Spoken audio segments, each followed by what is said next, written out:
Oh, sorry.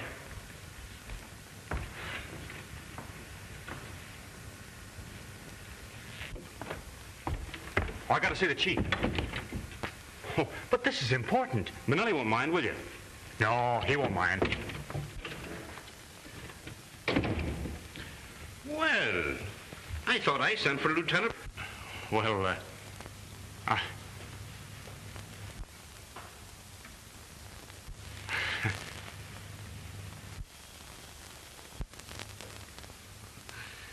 Sit down, Burke. Thank you. What's on your mind? Maybe I can help you. Possibly it's about my daughter. Yes, Diana has promised to be my wife, and we want your consent. You have it. What Diana wants, she gets. She said she wouldn't think of marrying me against your wishes. I was afraid that you'd want her to marry Dave Graham. Professor Graham is a very fine man and a successful criminologist. Yes, sir. He's all of that, and that's the reason I was afraid I wouldn't have a chance. I'm only a lieutenant. You know, Danny, I think you're going to be successful, too. I don't know anything about your family, but I've had me eye on you ever since you came on the force. With a wife like Diana, I'm sure I'll reach the top. Perhaps I better warn you to look out for your job. I've got my eye on that badge you're wearing. Well, keep your eye on it. You may get it.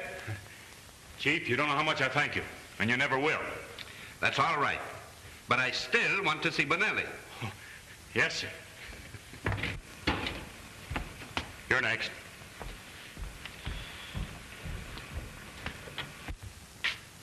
Good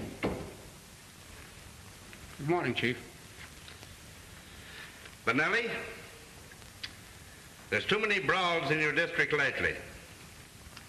Almost every night there's a knifing. You know, I got a tough district to handle, Chief. Maybe you can't handle it. Sure I can.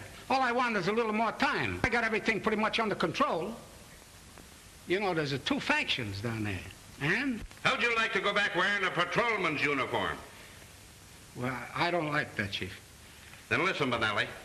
From now on, I want you to arrest every man down there that looks like he might know what a knife is. Now, that's all. Get out. Send Finnegan in. Yes, Chief.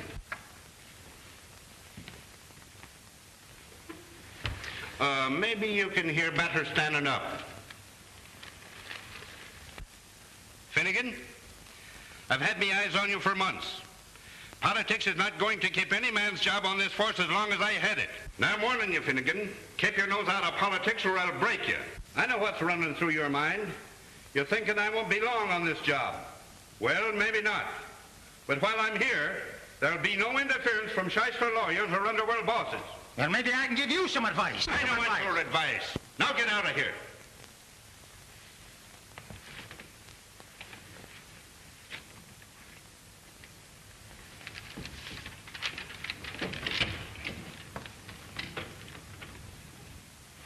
Miss Ryan, send Laban in, please. Yes, sir.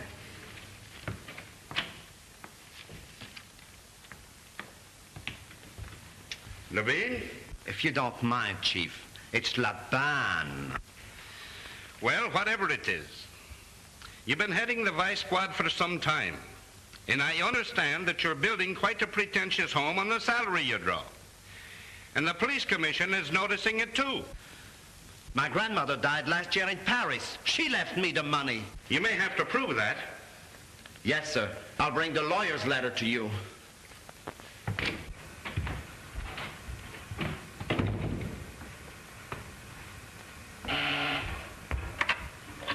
Yes, Chief. Get Captain Withers for me, please. Yes, sir. Captain Withers, you're next.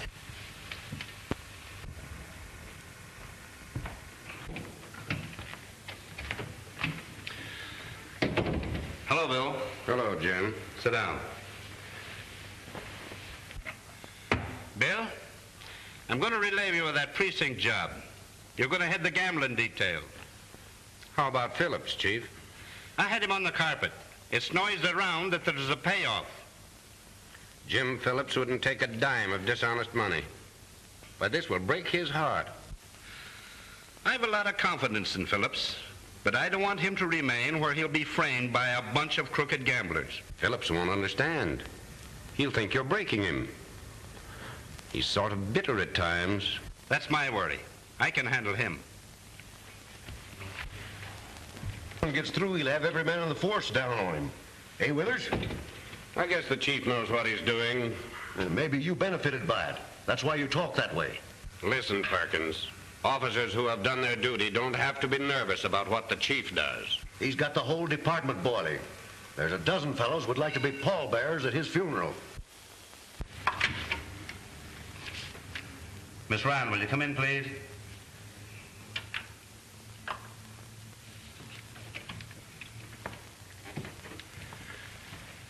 Is Inspector Silverstein here? He phoned and said he'd be here.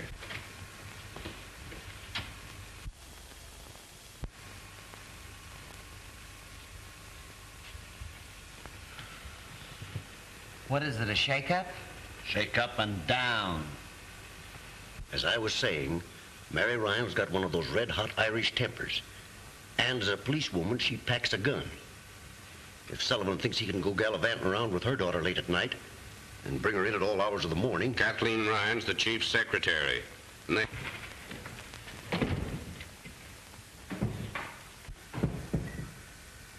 Come on in, David. Hope I'm not intruding. Certainly not. Would you mind waiting in my private office? Thanks.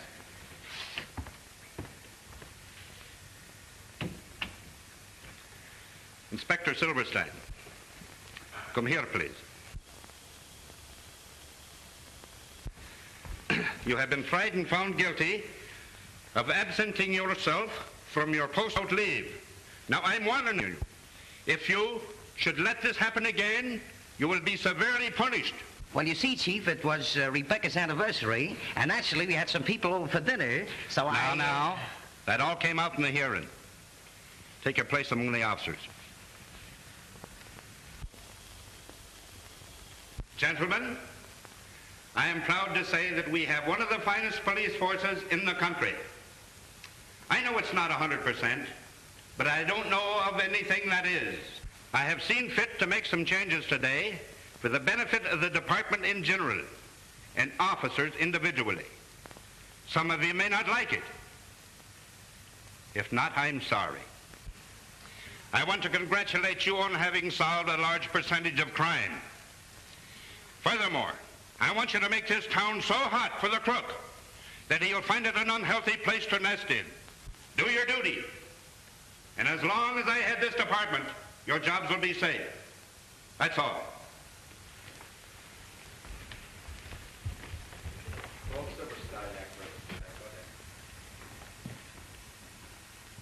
Inspector Silverstein. Yes, sir. Come here.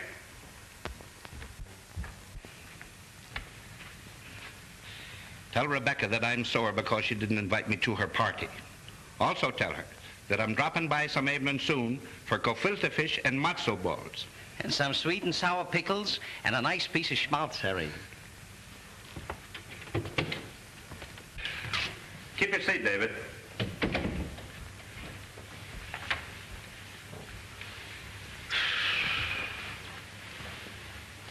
Will you have a cigar? No, thanks. I prefer my own. Here, try one. Thanks.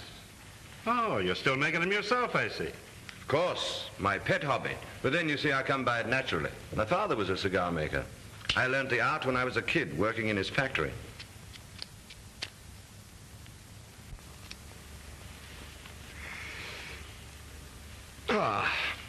If I were a woman, I think I should go in for very expensive perfumes. But as it is, I have to content myself with fine imported tobacco and roses. Of course, you've heard of Diana's engagement. Sorry, David. But since it wasn't you, I'm glad she chose Burke. He's a clean young fellow. I agree with you.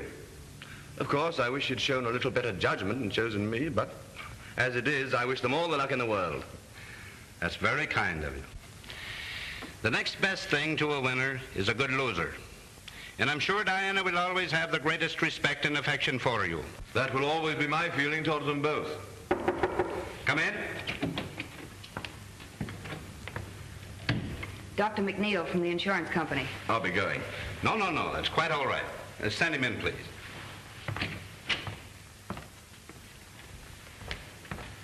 Hello, Mac. Sorry I had to have you come down here. All right, I'm glad to get out of Malvik once in a while. I want you to meet Professor Graham, Dr. McNeil. Glad to know you, sir. Thank you. Pleasure's mine. Professor Graham is a very successful criminologist and scientific detective. He's quite a booster of mine. And deservedly so. I've heard a lot about you, Professor. In fact, I've read of some of your marvelous crime solutions. Well, hasn't anybody a good word to say for my ability? From what I heard out in the hall, you rate pretty low as a chief. And from what I know of police, they like to do a lot of talking to other people, but they can't take it themselves. This is going to be fun. Come along, Doc. Let's operate. Huh? Thanks for the help, Professor. All right, sit down. Let's try the old pump. Hitting on 16 cylinders. All right. Now we'll try the blood pressure. There you are.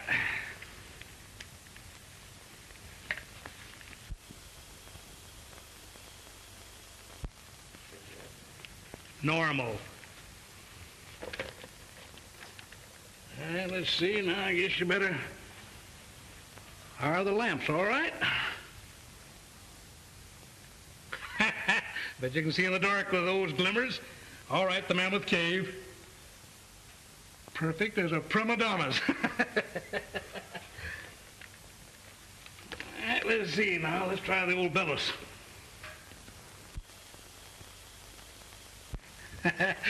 Good enough for a blacksmith's forge. You sure I'm not too good to live? I know. Those kind die young, Chief. You've passed that mark. Well, Chief Sullivan is very busy at present. Would you leave your name? Is it extremely important? Well, just a minute, please.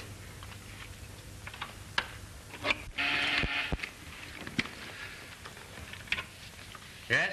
There's a party on the wire who won't leave a name, says it's urgent. Chief Sullivan speaking.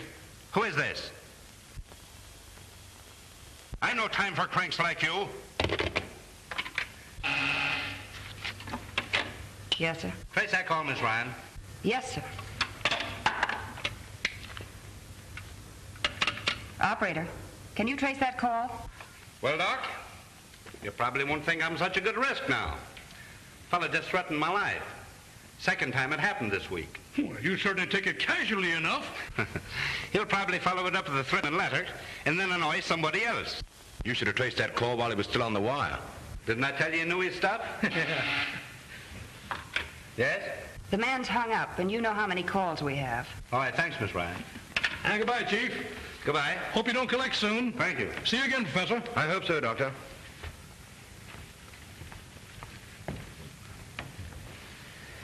Say, Graham, what about giving us a lecture tomorrow? Tomorrow? I have a pretty full day and a dinner engagement. What about midnight? Do you think the men can stand it? The kind of lecture I'll want, they'll like. What kind is that? Well, you see, we'll parade a number of criminal types in the show-up room. People you've never seen. Oh, yes. And I'm to guess their criminal records from their personal appearance. Is that the idea? Sure. Say, that's rather putting me on the spot, isn't it? Suppose I should miss. You won't. It'll help the officers to pick out suspicious characters at a glance. Will you do it? Okay, I'll be there. Did you want something? Yes. I want you to go home and quit working nights. Well, it can't be done, Chief. Well, you see, there's a lot of correspondence to get out and filing to do. I'll be here till midnight. Out with it, young lady. Mother's terribly suspicious. Of us? Yes. That gambler, Gus Armstrong, saw us together last night, and he's stirring up trouble. Huh. Sore because I raided his joint, huh? Oh, I'm sorry I told you. But I just don't know what to do about Mother. She's furious. No. Don't cry. Don't cry. I tried to make her understand that there wasn't anything between us. But she just wouldn't believe me. That's all right. Maybe we can make her understand. You can't talk me out of anything, Jim Sullivan. But you don't understand, Mrs. Ryan. Oh, yes, I do. Only too well. And you telling me all the lies. You're not fit to live in a decent home. If the law can't take care of this, I can. You're going to do what any decent man would. Why, you must be out of your head. I'll give you until tomorrow. Go and get your hat and coat.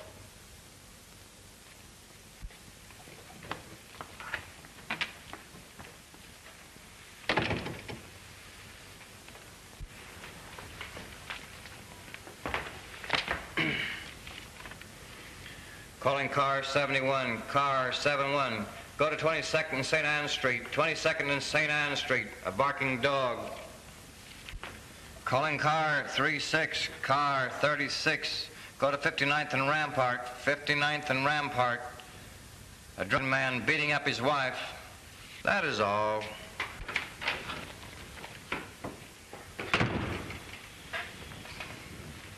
Hello, Dan. All right, Jones. What's doing? Oh, just enough to interrupt a good story. Barking dogs, crowing roosters, fainting woman, 3 prowlers, guys beating up themselves, half a dozen drunks, and cat up a phone pole and won't come down. Oh, but that looks funny. What looks funny? Half a dozen drunks and a cat up a phone pole. Must be a polecat. Oh, you're pulling something on me, huh? Here's something interesting. Calling car 22, car 26, car 31, car 47. Disregard all other calls. Go to 72nd and D Street, 72nd and Weaver Street. Bank holdup. Bank holdup.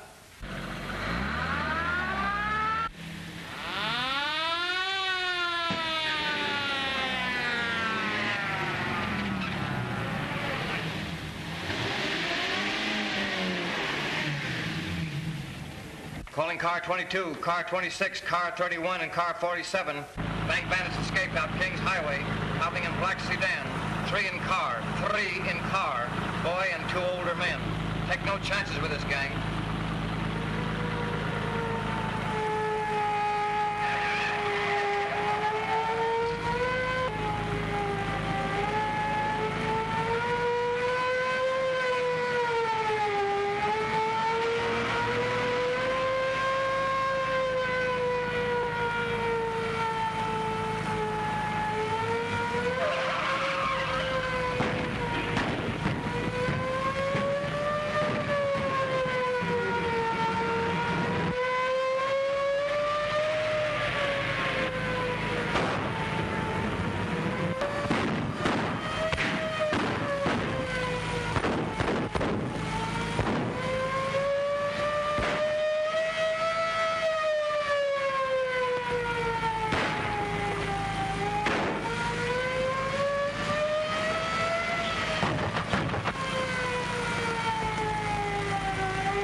Johnny. Take a look at those other two fellows. All right. How did you get mixed up in a job like this? Well, I was broke, out of a job. They said there wouldn't be any shooting. Oh. Thanks, Denny. You should have come to me. I don't want to go to prison. They might even hang me. They can't do that, Johnny. Well, those two won't do any more hold-ups. Listen, go call an ambulance, quick. All right, I will. I feel kind of funny. Kind of like I was floating. Well, here, now, take it easy, kid. The ambulance will be here in a minute. They'll fix you up. I feel pretty good. Now. It's all right. Everything will be all right.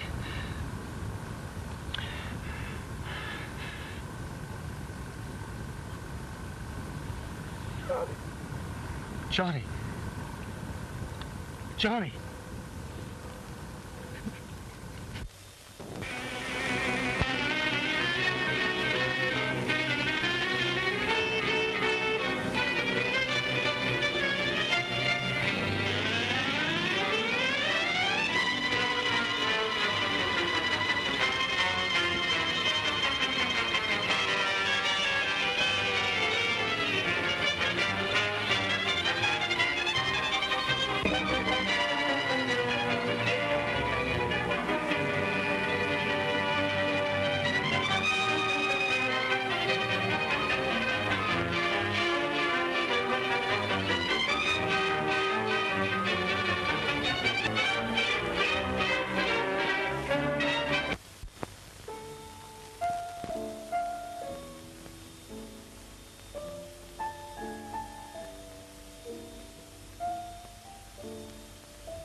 Come on, darling, shake off the blues.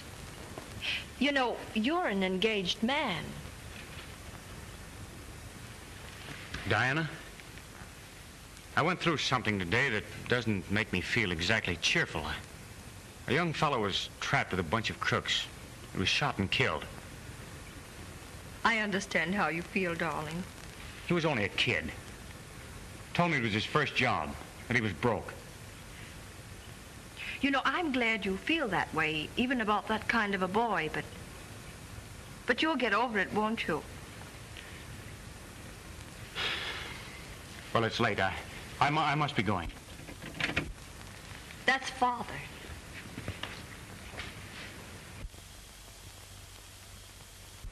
Hello there. Hello.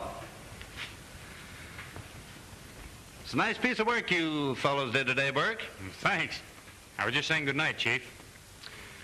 Would you mind waiting a few minutes? I'd like to talk with you. What? I'd be glad to. I'm a little tired. Will you excuse me? Surely. You run along and get some sleep. Good night, Father. Good night, dear.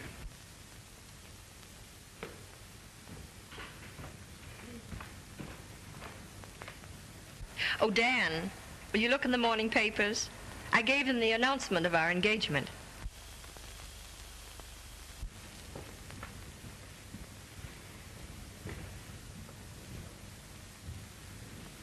Sit down.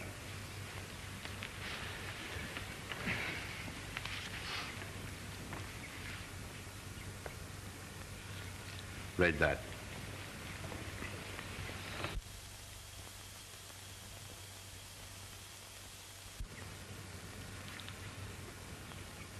Of course, Dan, You'll release my daughter from the engagement. Release?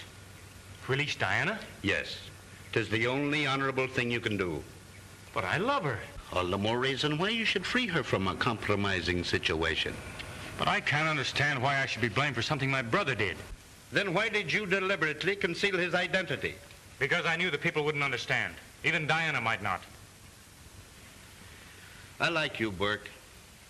Liked you well enough to give my consent to your marriage to my only child. Please understand me. It isn't because your brother was killed. I'm very sorry that happened. Duty is a hard work, but his being a criminal makes it impossible. But Johnny wasn't a real criminal. He was forced into it. He's only a kid. You know the law, Dan. A man was murdered, and he participated in the crime. Why, everybody would point out Diana as the wife of a man whose brother was a murderer. I'll tell Diana and let her decide for herself. You've already deceived her once by not telling her the truth. Well, I'll not release her. Yes, you will, Burke. You'll not trick my daughter into any marriage like this. You can do anything you like, but it won't do you any good. I love Diana and she loves me. And nobody is going to come between us. Not even you, Chief. What are you two quarreling about?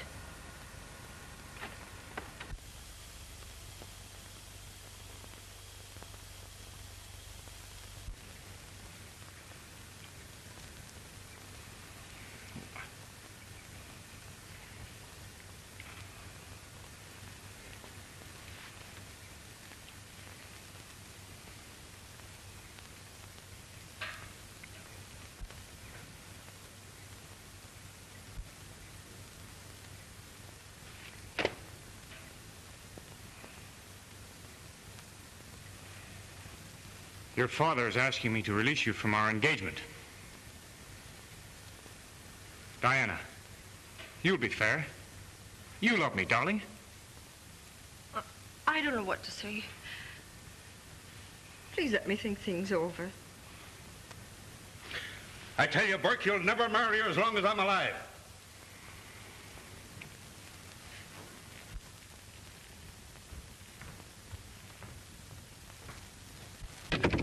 Oh, Dad. Dad, please be reasonable. Let me work things out in my own way. I don't want you to marry into a family with a criminal record. It isn't that, Dad. What hurts me is that the man I love tried to deceive me before our marriage. Diana, why don't you pack up and take a little trip somewhere?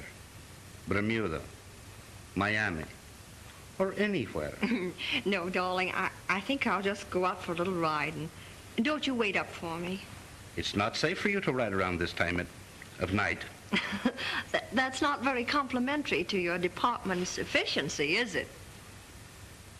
You're not going to see Dan Burke? No. No, I'm not. And that's a promise. All right. Good night, dear.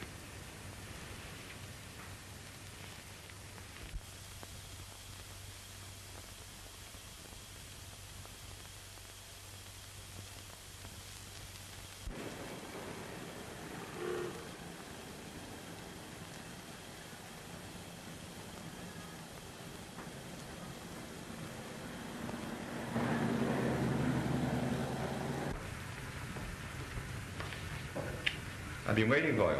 Expecting me? Doesn't it look like it?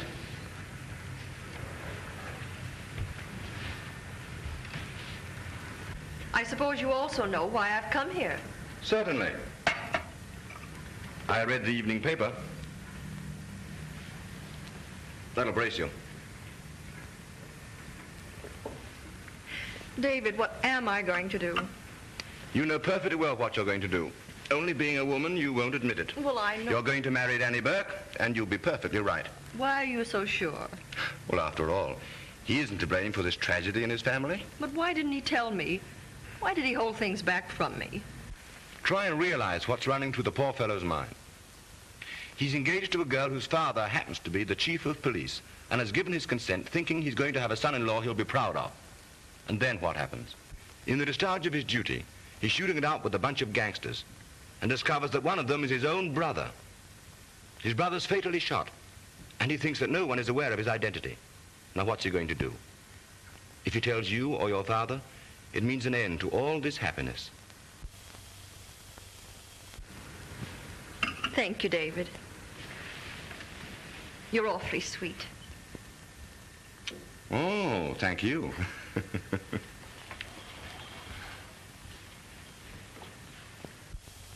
You know, as a matter of fact, all this explanation business was entirely unnecessary. What do you mean? You would have made the same decision through the proverbial intuition of your sex. Good night. Good night, dear.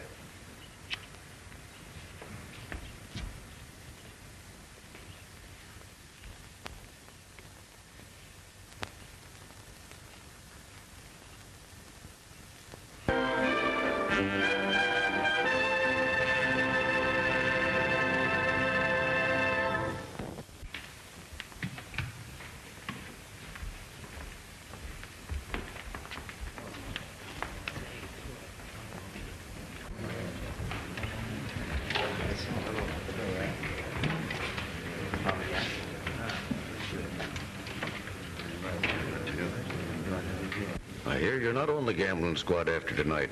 Eh, Phillips? That's what a man gets for being honest.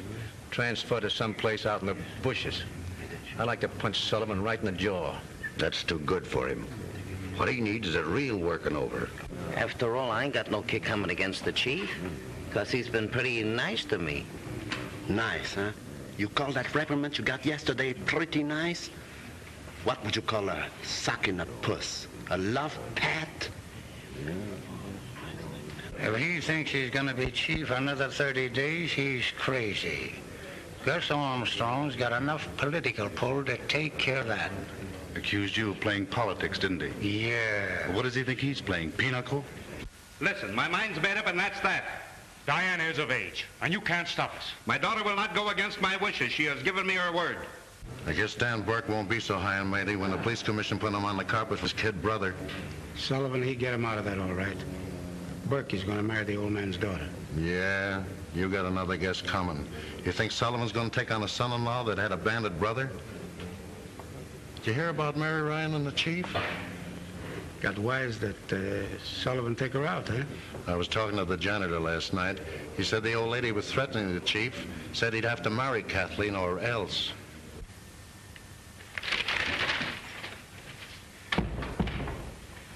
Hello, Miss Ryan. How do you do, Miss Sullivan? Is my father busy? Lieutenant Burke is with him.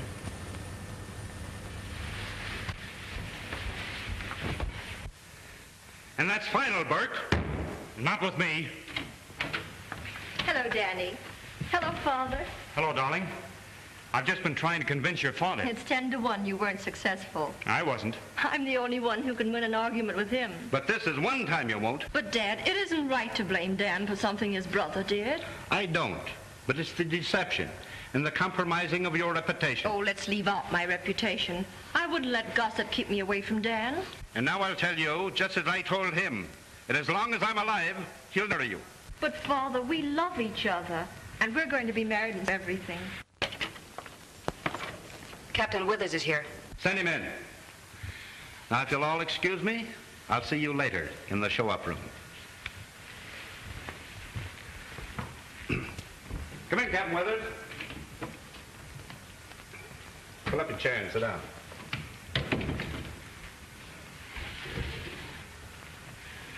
You saw the newspaper stories? Yes, Chief. I want you to tip me off if Burke and Diana try to get a marriage license. Diana's hard-headed and self-willed. And Burke has indirectly threatened me if I interfere with his marriage plans. Okay, Chief. Anything else? Yes. Something very confidential. The gambling interests are out to get me. Yeah? You know Gus Armstrong. Yeah. He's passed the word to Mary Ryan that everything isn't on the level between Kathleen and me. And the old lady's up in arms. Fire the kid and prefer charges against the old lady if she squawks. Just what they'd want me to do. Play right into their hands. That's the setup that knocked over our former district attorney. What are you going to do about it? That's your job, Bill. Just what is there between you and Kathleen? I'm very fond of the girl, but not to the point of marrying. But she thinks she's desperately in love. Armstrong has all the details, huh? Yeah. Mary Ryan actually threatened you? If I didn't marry her daughter. Besides Burke and the Ryan woman, I've had numerous threats by phone. Any idea concerning those? Chuck Finnegan's pretty chummy with Armstrong. And there's a lot of others sore on account of the changes made in the department yesterday. Well, I'll see you here after Graham's lecture. Yes. I have an ace up my sleeve. All right, thank you.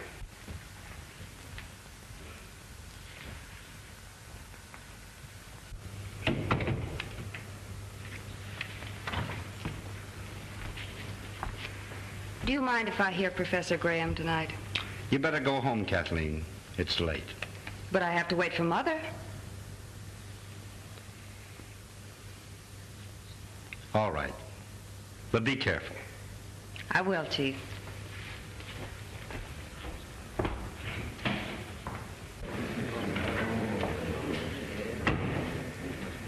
You've been pretty white about this situation, Graham. I want to thank you. I've always been interested in Diana's happiness. Father believes in you, David. I wish you could bring me round to our point of view. It's going to be a little difficult, but I'll try. Thank you.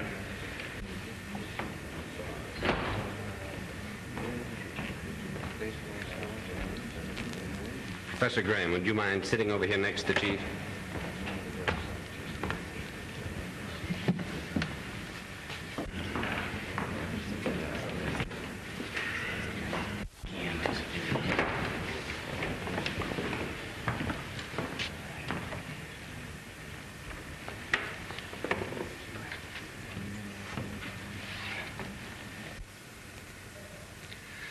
All right, Withers. Introduce Professor Graham. Okay, Chief.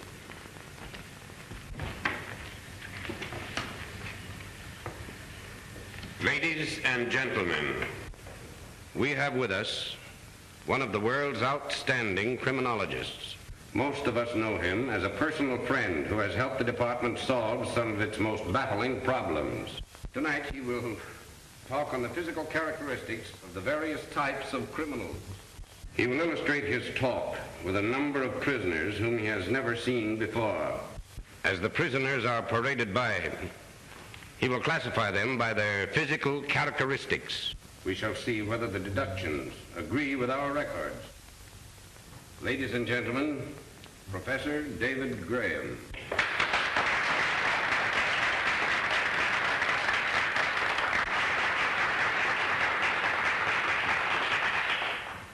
Ladies and gentlemen, I'm afraid that Chief Sullivan has rather put me on the spot. However, I'll do my best to justify his opinion of my ability. All right, Captain Withers.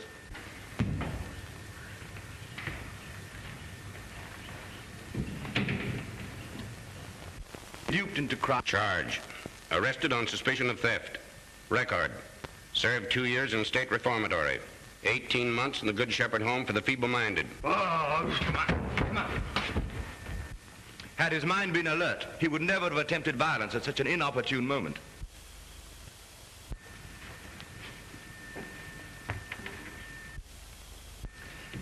This type plays a major role in modern crime. Note the thin, sallow face, the listless expression and shifting gaze. He is a very dangerous individual and will commit any crime. He's a drug addict.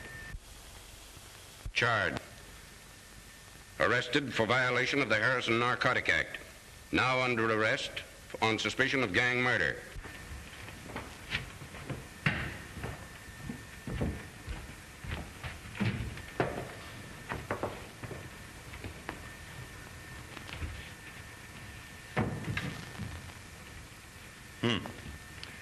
The larger girl is aggressive. If started on a life of crime, she would actively participate with male criminals, drive a bandit car, act as might possibly use a lethal weapon. The smaller girl has no initiative, just prefers the easy life. Charge. The taller girl arrested on suspicion of robbery, known to be a gambler's moll. The smaller girl arrested on a vagrancy charge.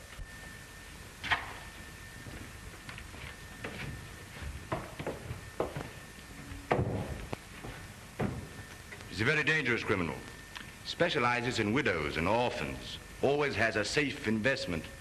Yes, safe for him. Popularly known as a con man.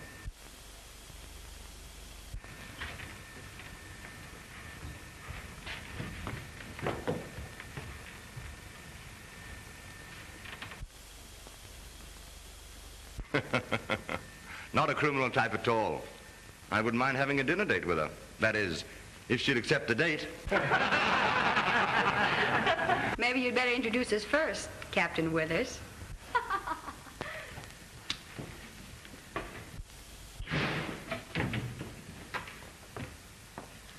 Professor Graham, my daughter, Mary. How do you do? I'm happy to meet you.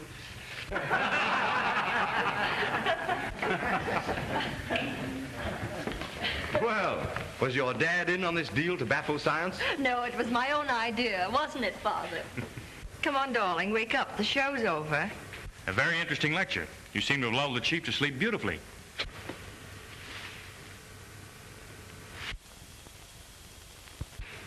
Oh, he's dead. I think she's right. Dr. Kelly! Dr. Kelly! The chief. Chief. It must have been instantaneous. Has he had previous... Why, I don't... Lock the doors. Back your seats, everybody. Don't let anyone leave this room. Oh, hand me a glass of water, please.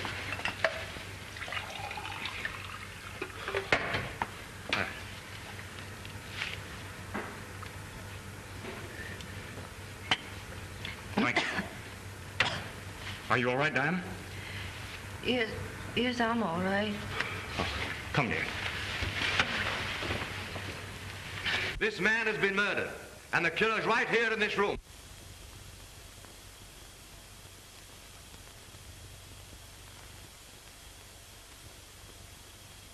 Back your seats, everybody, and lock those doors. Steady now. We'll sit over here.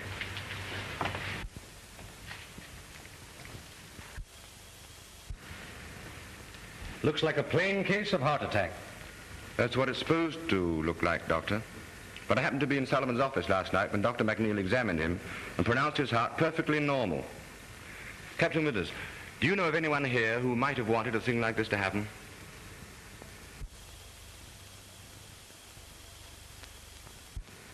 Yes, a dozen of them. Including a woman. Stay away from there. He's no good to you now. Clue number one. I'd have been willing to sign a death certificate without an autopsy. I'd have said angina pectoris. But I detect different symptoms now. What would you say, offhand? Complete and instantaneous paralysis of the respiratory organs, with possible brain hemorrhage. Might be the work of some poison, Graham. Do you know the poison that would work this? Yes, just one. In civilized countries, it's known only to a few chemists and scientists. It's distilled by jungle Indians from the upper reaches of the Amazon. Fierce little pygmy tribes with only the crudest of weapons. They dip their darts into this poison and then propel them through blowguns.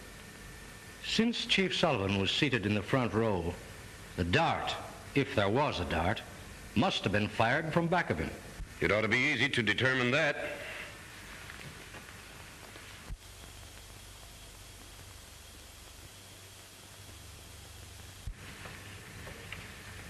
It's here, all right.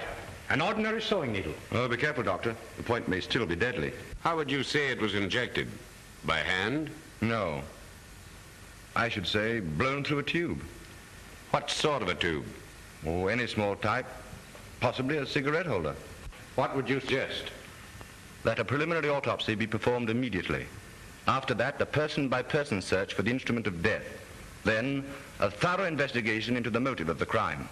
I will ask Lieutenant Burke to stand by with Professor Graham and myself. And I want everybody in this room to watch the persons next to them in case the killer tries to dispose of the weapon. Then one by one, I'm going to call you to come up here and empty all your belongings on the table.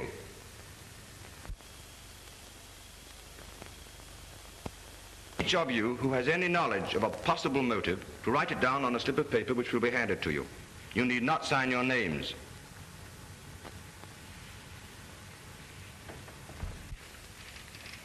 The other side, children first.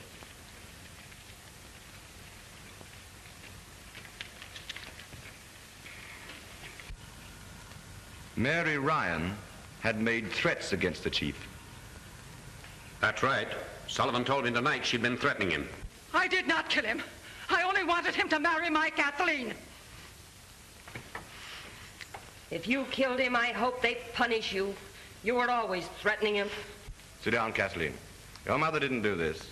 Women are not expert enough to do a job of that kind. They kill rather crudely.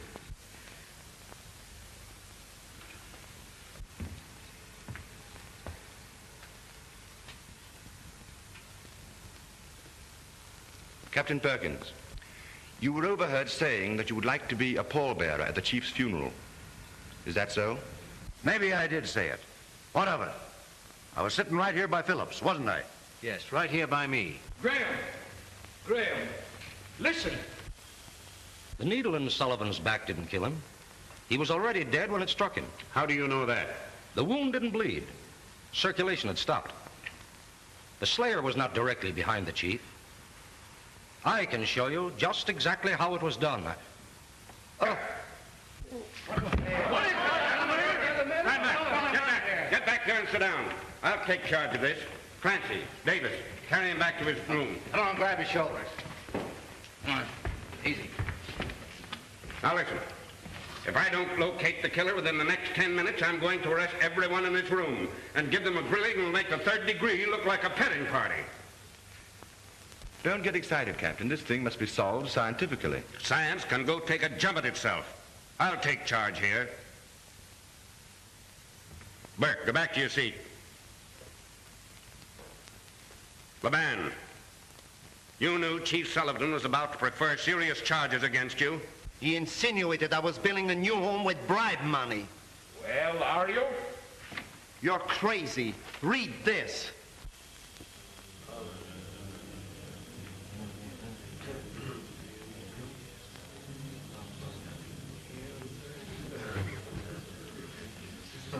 I told the chief I'd bring a letter to prove that I inherited the money.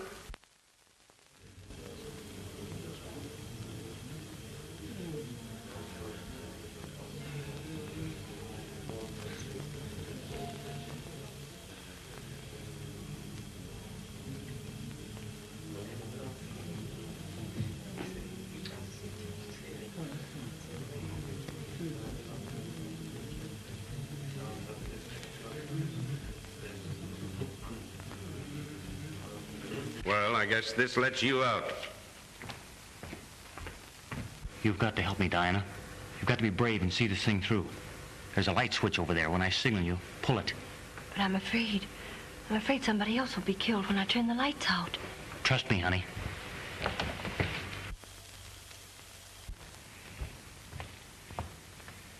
Graham.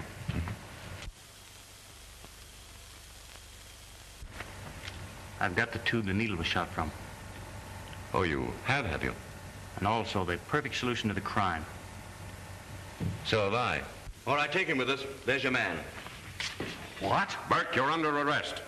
Oh, just a minute. Turn on those lights. Turn on those lights. Someone has killed Burke. Danny! Get back. Get back. Stay back where you belong. Danny! Listen, Diana. He killed your father. He killed him because he was opposed to your marriage. Then he killed Dr. Kelly to cover up the first crime. You see, he'd known for the past half hour that I had the evidence on him. He took the only way out. Killed himself with his own poison. You'll find the deadly tube in his pocket, cleverly concealed in a cigar.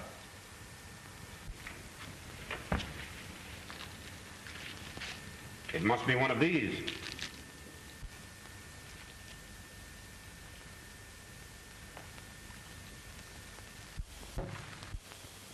You see? Well, I don't think you need much more evidence. You might as well dismiss the others.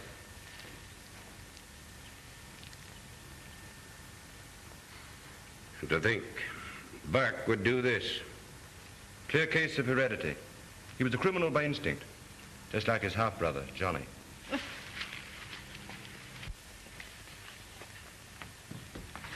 Take your hands off that girl, Graham, and keep 'em up high off that cigar.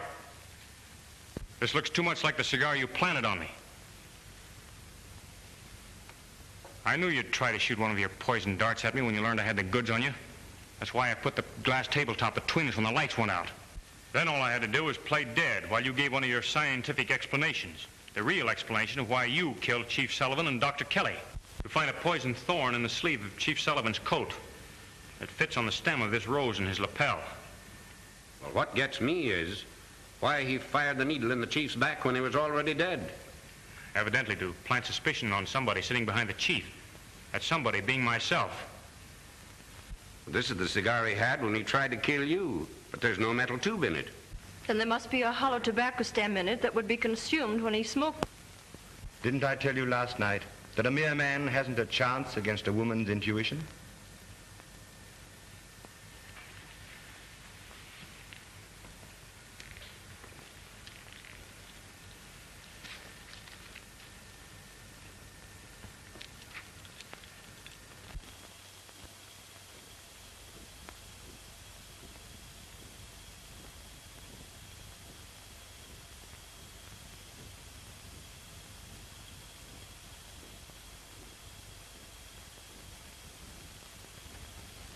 "6 months ago, who would have thought the world could be beautiful again, Mr. Burke?" It can't help being beautiful with you in it, Mrs. Burke. Oh. Ouch! The spread isn't spread yet, old dear. Well, I guess I'm too lovesick to eat anyway. I'll remind you of that tonight when you have an old-fashioned tummy ache from gobbling up more than your share.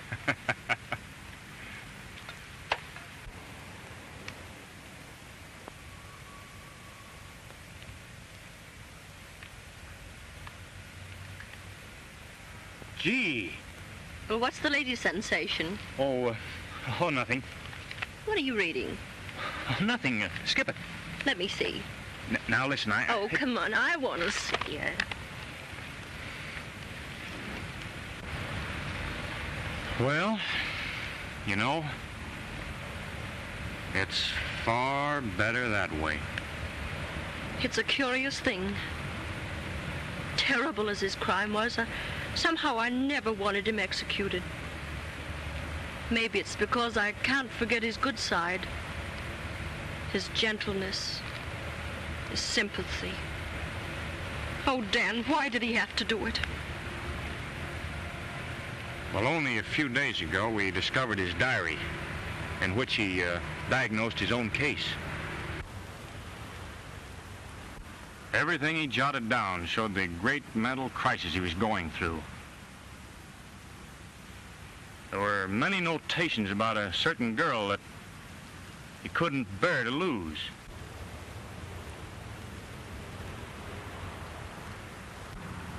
Well, his mind became possessed with the idea of staging a perfect crime to defy solution and enable him to win back this girl. That's what toppled his brilliant intellect across the shadow line between genius and insanity. The rest, you know. Perhaps it's true that to understand is to forgive. Perhaps. Anyhow, that's all out of our lives now. And forever.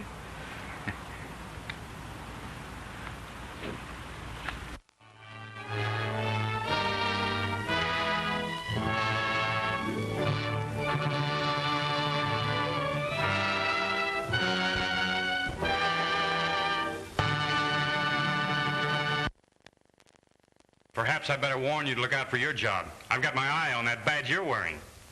Well, keep your eye on it. You may get it. Chief, you don't know how much I thank you, and you never will. That's all right. But I still want to see Bonelli. Oh, yes, sir. You're next.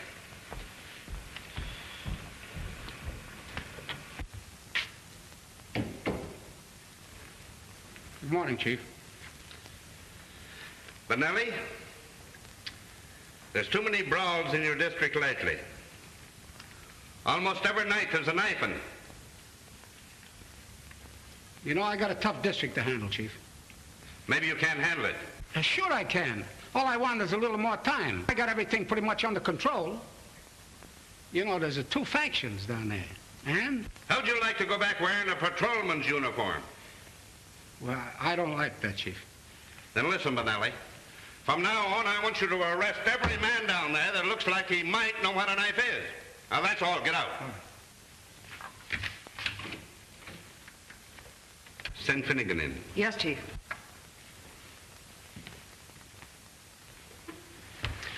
Maybe you can hear better standing up. Finnegan, I've had my eyes on you for months. Politics is not going to keep any man's job on this force as long as I head it. Now, I'm warning you, Finnegan. Keep your nose out of politics or I'll break you. I know what's running through your mind.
You're thinking I won't be long on this job. Well, maybe not. But while I'm here, there'll be no interference from shyster lawyers or underworld bosses. Well, maybe I can give you some advice. I don't want your advice. Now get out of here.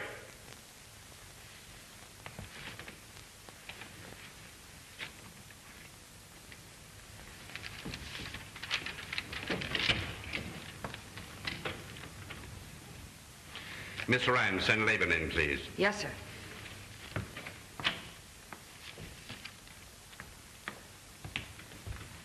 Levine? If you don't mind, Chief, it's Laban. Well, whatever it is, you've been heading the vice squad for some time, and I understand that you're building quite a pretentious home on the salary you draw. And the police commission is noticing it, too. My grandmother died last year in Paris. She left me the money. You may have to prove that. Yes, sir. I'll bring the lawyer's letter to you.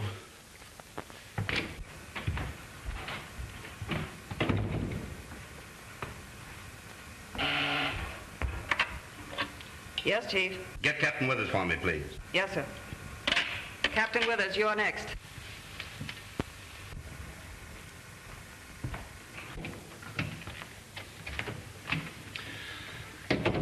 Hello, Bill. Hello, Jim. Sit down. Bill?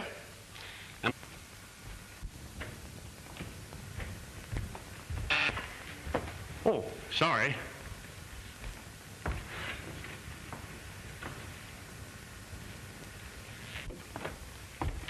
Oh, I got to see the chief. Oh, but this is important. Manelli won't mind, will you? No, he won't mind. Well, I thought I sent for Lieutenant. Well,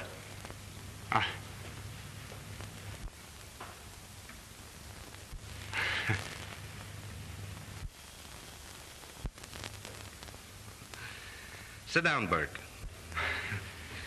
Thank you. What's on your mind? Maybe I can help you. Possibly it's about my daughter. Yes, Diana has promised to be my wife, and We want your consent. You have it. What Diana wants, she gets.